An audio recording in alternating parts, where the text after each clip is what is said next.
இன்றைக்கி தலிகைக்கு வந்து மைசூர் ரசமும் கத்திரிக்காய் சிப்ஸும். ஆமாம், ரொம்ப சிம்பிளான சமையல், டக்குன்னு பண்ணிடலாம். ஆமாம், மைசூர் ரசப்பொடி வந்து நம்ம ஏற்கனவே வீடியோவில் பண்ணியிருக்கோம். அது கொப்பரையும் வெல்லமும் சேர்ப்பா, அதுதான் இம்பார்ட்டண்ட். அதில் அதான் டிஃப்ரென்ஸு. அதான் டிஃப்ரென்ஸ். ஒரு 3-4 பேருக்கு சாப்பிட்லாம். ஒரு தக்காளி, ஒரு சுண்டைக்காய் சைஸ் வந்து புளி, இது ரெண்டுத்தையும் அரைச்சி விட்டுருவேன். அரைச்சி விட்டு ஒரு ஒரு லேசாக அந்த பச்சை வாசனை போனதுக்கப்புறம் மைசூர் ரசப்பொடி ஒரு 2 டீஸ்பூனு, உப்பு அதையும் போட்டுருவேன். அதுவும் போட்டு உடனே அப்புறம் கொஞ்சோண்டு பருப்பு ஜலம் இருந்தால் விடலாம், இல்லைன்னு அவசியம் இல்லை. சும்மா மேலாக ஜலத்தை எடுத்து வச்சுருக்கேன், பருப்பு ஜலத்தை. அதில் மஞ்சப்பொடி போட்டு அதையும் போட்டுட்டு கருவேப்பிலை கொத்தமல்லி போட வேண்டியதான். அப்புறம் ஒரு கட்டி வெல்லம் போடணும் கொதித்து வரும்போது. அப்புறம் நெய்யில் எண்ணெய் தாய்ச்சி இது கடுகு தாய்ச்சி கொட்டணும். ஓகே, சிம்பிளான ரசம், ஆனால் சூப்பர் டேஸ்ட்டாக இருக்கும். இது கல்யாண ரசம்னு சொல்லுவாள். கல்யாண ரசம் தக்காளியும் புளியும் கரைச்சி வச்சுருக்கேன். கத்திரிக்காய் அவர்களுக்கு வந்து கத்திரிக்காய் அப்படி ரெண்டு ஒன்றா நறுக்கி ஜலத்தில் போட்டு வச்சுருக்கேன். சிப்ஸ் மாதிரி நறுக்கின்றிருக்கேன். ஆமாம், கொஞ்சம் கனமாக, ரொம்ப மெல்லிசாக இல்லை, கொஞ்சம் கனமாக நறுக்கின்றிருக்கேன் கத்திரிக்காய் சிப்ஸ். இதில் வந்து வெறும் மிளகாப்பொடி, கொஞ்சம் உப்பு, மஞ்சப்பொடி. இப்போ பொருத்தூள் பொடி இருந்தால் கூட பொருத்தூள் பொடியும் போட்டால் நல்லாயிருக்கும். இதை குழச்சி தடவிட்டு எண்ணெயில் போட்டு எடுத்துருவேன். இது சும்மா கூட சாப்பிட்லாம்ல? சும்மா சாப்பிடலாம், நல்லாயிருக்கும். சும்மா நல்லாயிருக்கும். ஒரு ஸ்பூன் எண்ணெய், ஒரு ஸ்பூன் ஜலம் விட்டு குழச்சின்ட்டேன். எண்ணெய் ரொம்ப குடிக்காது. அப்படியா? அடுப்பில் சிம்மில் வச்சுருந்து கொஞ்சம் எண்ணெய் விட்டுருக்கேன்.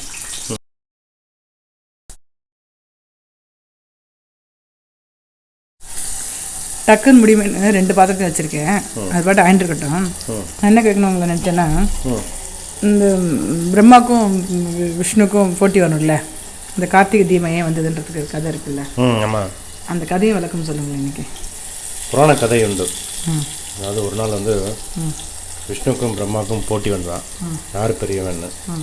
ஏன்னா பிரம்மா வந்து படைக்கும் தொழிலில் இருக்கிறதுனால தான் பெரியவன் வந்து மனப்பான்மை. இப்போ வந்து சிவன் வந்து என்னுடைய அந்தத்தையும் ஆதியையும் யார் பார்க்குறாளோ அவள் தான் பெரியவன் அப்படின்னு சொல்லிடுறார். உடனே மகாவிஷ்ணு வந்து வராக வந்துட்டு கீழே போவார், பூமியை தோண்டின்னு போயிட்டு இருப்பார். பிரம்மா வந்து ஒரு பறவை ரூபத்தில் மேலே போவார். 2 பேராலையும் பார்க்க முடியாது. அப்போது சிவன் வந்து ஜோதி ரூபத்தில் 2 பேருக்கும் காட்சி கொடுப்பார். அதுதான் வந்து அண்ணாமலை தீபம் அப்படின்னு இந்த புராணங்கள்லாம் உண்டு.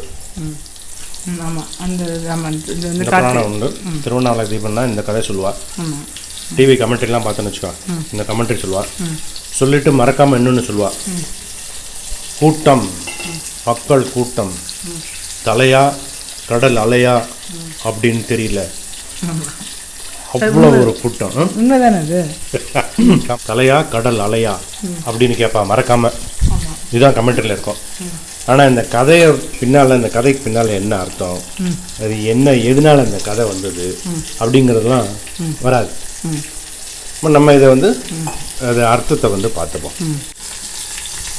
இந்த கதையோட, இந்த புராணத்தோட அர்த்தம் தெரிஞ்சுக்கிறதுக்கு நம்ம எங்கே தெரியுமா போனோம்? எல்லோரும் கேட்பா, வந்து எப்படி இதெல்லாம் எந்த புக்கிலேருந்து படிக்கிறேன் அப்படின்னு கமெண்ட்ஸில் நிறைய பேர் கேட்டா. நான் ஒரு சீக்ரெட் சொல்கிறேன் இன்றைக்கி, ஒரு ரகசியம். ஆமாம், இந்த விஷயம் நமக்கு தெரியணும் அப்படின்னா ஞானக்குறள் படிக்கணும். ஞானக்குறள், ஞானம், ஞானக்குறள். ஞானக்குறள் நம்ம திருக்குறள் தெரியுமா? திருக்குறள் எழுதினது வள்ளுவர். குறள் அப்படின்னா 1.25 அடி. குறள் அப்படின்னா குறுகிய, ஷார்ட் ஃபார்ம் அப்படின்னு அர்த்தம். 1.25 அடியில் ஒரு பொக்கிஷம். திருக்குறள் திருவள்ளுவர் எழுதின மாதிரி ஞானக்குறள் எழுதினது வந்து ஔவையார் ஜோஷம். ஆமாம், திருக்குறளில் வந்து என்ன சொல்லியிருப்பார்னா, ஒரு மனுஷன் வந்து எப்படி வாழணும் அப்படின்னு சொல்லியிருப்பார் திருவள்ளுவர். ஔவையார் வந்து அப்படி வாழ்கிறதுக்கு நீ என்ன பண்ணணும் அப்படின்னு சொல்லியிருப்பார்.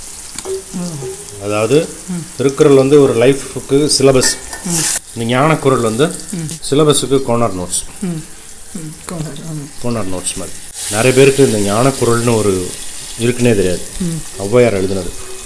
ஔவையார் ஆத்திச்சூடி மாதிரி ஔவையார் வந்து ஞானக்குறள்னு எழுதியிருக்கா. அதில் வந்து 310 பாட்டு இருக்கு. அது வந்து நிறைய எல்லாருமே வந்து படிக்கணும். அதை வந்து தெரிஞ்சுக்கிறது ரொம்ப முக்கியம். பசங்களுக்கு சொல்லிக் கொடுக்குறது ரொம்ப முக்கியம். ஒன்றுமே இல்லை, யோகா பயிற்சியை தான் சொல்லியிருப்பாள். அதில் ஒரு பாட்டு, ஒரு குறள் 269வது பாட்டு. இந்த 269வது பாட்டில் என்ன சொல்லுவா அப்படின்னா, பேசா மந்திரமும் பேசும் மந்திரமும் கலக்கும் போது உடம்புல இருக்கிற சக்தி துரியத்தில் கலக்கம் அப்படின்னு சொல்லுவாள். துரியம் அப்படின்னா தலை உச்சியில். நான் ஏற்கனவே இந்த திருவண்ணாமலை தீபத்தை பற்றி சொல்லும்போது தலைக்கும் மலைக்கும் நான் கம்பேரிசன் கொடுத்துருக்கேன். இந்த ஔவையார் பாட்டு 269வது பாட்டு படிக்கணும் எல்லாருமே. அந்த குறள் என்னன்னு சொல்லவா? பேசா வெளுத்துடன் பேசும் மெழுத்து உரில் ஆசான் பரநந்தியாம் அப்படிங்கிற குறள். இவ்வளோதான், 1.25 அடி தான். இதுக்கு பின்னால் அர்த்தம் புரிஞ்சுக்கிறதுக்கு நீ ரொம்ப நேரம் செலவிடணும். பேசா எழுத்து அப்படின்பா, அப்புறம் பேசும் எழுத்து அப்படின்பா. பேசாத எழுத்து அப்படின்னா இப்போ மூச்சு விடுறோம் இல்லையா, யோகா தான் பண்ணுறோம். யோகாவில் மூச்சு பயிற்சி. இந்த யோகாவில் மூச்சை உள்ளே இழுக்கும்போது உள்ளே ஒரு சப்தம் வரும். அந்த பிராணவாயுவோட சப்தம் சோன்னு சத்தம் வரும் உள்ள. அந்த மூச்சை உள்ளே நிறுத்தும்போது அது கும்பம்னு சொல்லுவாள், கும்பகம் அப்படின்னு சொல்லுவாள். அந்த கும்பகத்தை உள்ளே நிறுத்தும்போது சவுண்டு, அதாவது ஹம். இது ரெண்டும் சேர்ந்தது சோஹம், இல்லைன்னா சிவோகம். அது கேள்விப்பட்டிருக்கோம் இல்லையா? சிவோகம் அப்படிங்கிற சப்தம் நம்ம கேள்விப்பட்டிருக்கோம். இந்த சிவோகம் அப்படிங்கிற சப்தம் மனசுக்கு உள்ள நடக்கிறது. அதைத்தான் பேசா மந்திரம் அப்படிங்கிற ஔவையார். அதுக்கடுத்து பேசும் எழுத்து அப்படின்பா. பேசும் எழுத்துங்கிறது ஓம்காரம். ஆ உ இம், 2 3 சேர்ந்தது ஓம்காரம். இது நம்ம உதட்டால உச்சரிக்கிற மந்திரம். மூச்சை உள்ள இழுத்துட்டு கொஞ்ச நேரம் நிறுத்தணும், அது பேர் கும்பகம். அப்புறமா வெளியிடணும். இந்த உள்ள நிறுத்தும் போது சில பேர் யோகத்தில் ரொம்ப ப்ராக்டிஸ் ஆனவெல்லாம் காயத்ரி இருக்குல்ல, காயத்ரி 1001 காயத்ரி மூச்சு உள்ள நிறுத்தின்னு பேசுவாளாம், சொல்லுவாள். அந்த அளவுக்கு மூச்சு உள்ளேயும் போகாது வெளியும் போகாது. அப்போ அந்த மூச்சு செயல் இழந்து போயிடும். இடநாடி பிங்கள நாடி அப்படின்னு சொல்லுவாங்க. இடநாடியும் பிங்கள நாடியும் நடுவில் சுழுமுனை இருக்கும், சுஷும்னா. இந்த சுஷும்னா மூலாதாரத்திலிருந்து உச்சந்தலை இருக்குல்ல, அங்கே சகஸ்ரநாரா வரைக்கும் வரும். இது ரெண்டையும் சுத்துறது இந்த இடநாடியும் பிங்கள நாடியும். இந்த இடநாடியும் பிங்கள நாடியும் இந்த சுழுமுனையோட சேர்ந்து மூலாதாரத்திலிருந்து ஆரம்பிக்கும். ஆனால் இந்த சுழுமுனை வேலை செய்யும் போது இந்த 2 நாடியும் செயலிழந்துடும். ஏன்னா மூச்சு பிடிச்சுட்டு இருப்பா இல்லையாவா பண்றவா, அதனால இது 2 செயல் இழந்துடும். ஸோ அவனால அடியையும் பார்க்க முடியாது, முடியையும் பார்க்க முடியாது. ஏன்னா முடி நாசி வரைக்கும் தான் போகும். இந்த 2 நாடியும் சுழுமுனை தான் உச்சந்தலை வரைக்கும் போகும். இதோடைய அர்த்தம் தான் இந்த கதை. இந்த புராணம் இந்த மூச்சு பயிற்சியோட அர்த்தம். இதை நம்ம ஞானக்குறள் அப்படி படித்தோம்னா, ஞானக்குறள் எல்லாத்தையும் படிக்க முடியும். தெரியாது, வெறும் இந்த திருக்குறள் தான் தெரியும். ஞானக்குறள் நிறைய பேருக்கு தெரியுமான்னு தெரியும். ஔவையார் எழுதுனது ஞானக்குறள். அதை படித்தோம்னா இந்த யோகா ப்ராக்டிக்கலாக யோகா நம்ம எப்படி சொல்லி ஆன்லைன்லாம் நிறைய இருக்கும். தியரட்டிக்கலாக எப்படி பண்ணணும் அப்படிங்கிறத ஔவையார் சொல்லி கொடுத்துருப்பான்.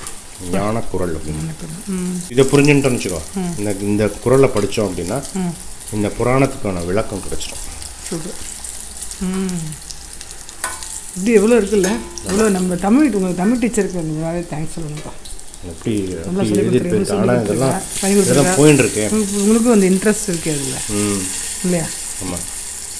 இப்போ அந்த இதெல்லாம் இதாகிட்டாங்க, கருகுன மாதிரி இருக்கும். கருகல அப்படி நல்லா இதாக இருப்பாங்க. வெந்திருக்கு, நல்லா சாப்பிட்றதுக்கு போது நல்லாயிருக்கும். கொஞ்சம் இதுலேயும் மாற்றி மாற்றி போட்டு எடுத்துட்டேன். ஓகே. ரசமாக எடுத்தேன். கத்திரிக்காய் சிப்ஸும் மைசூர் ரசமும். ஆமாம், கத்திரிக்காய் சிப்ஸ் கத்திரிக்காய் ஒன்று நறுக்கின்ட்டு வெறும் மிளகாப்பொடி உப்பு மஞ்சப்பொடி தடவின்றணும். ரசம் மைசூர் ரசப்பொடி, கொಬ್ಬரியும் கொஞ்சம் வெல்லமும் இருக்கும், அதான் இல்லை டிஃப்ரென்ஸு. தக்காளி புளியை நல்லா அரைச்சின்ட்டு கொஞ்சம் லேசாக கொதி வந்ததுக்கப்புறம் ரசப்பொடியும் போட்டு உப்பும் போட்டு கொதிச்சும் போது கொஞ்சோண்டு பருப்பு ஜலம் போட்டுட்டு டெய்லியில் தக்காளி தாளித்து கொட்டிருக்கேன், கடுகு பெருங்காயம்.